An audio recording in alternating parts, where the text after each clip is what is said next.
ఒక విషయాన్ని నేను జ్ఞాపకం చేస్తాను.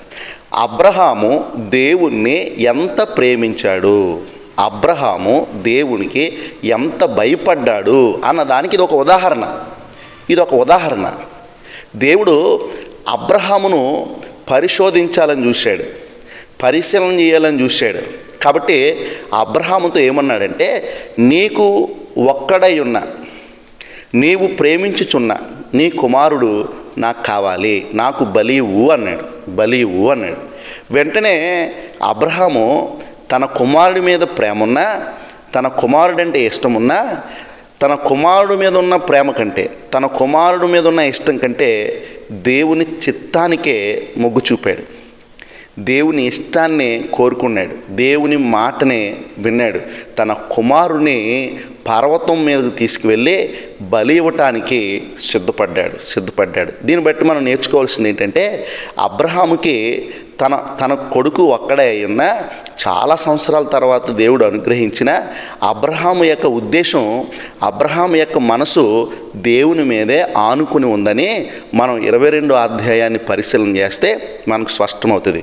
దాన్ని పరిశీలన చేసిన దేవుడు కూడా అంటాడు, అబ్రహమా, నీవు నాకు భయపడువాడవని నాకు తెలిసింది.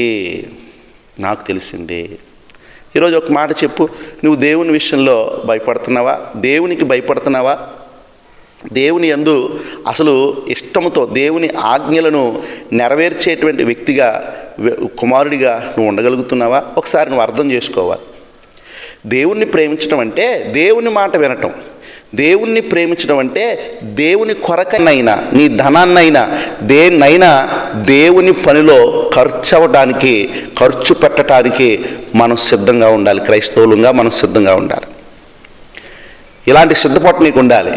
అబ్రహాము తన కుమారుడిని అడిగితే దేవుడి కొరకు, దేవుని యొక్క ఆ ఆజ్ఞకు లోబడే విధంగా అబ్రహాము తన కుమారుని ఇవ్వటానికి సిద్ధపడ్డాడు. అంటాడు అబ్రహాముతో దేవుడు అంటాడు, నీ సంతానానికి నేను పాలు తేనెలు ప్రవహించే కనాను దేశాన్ని ఇస్తాను.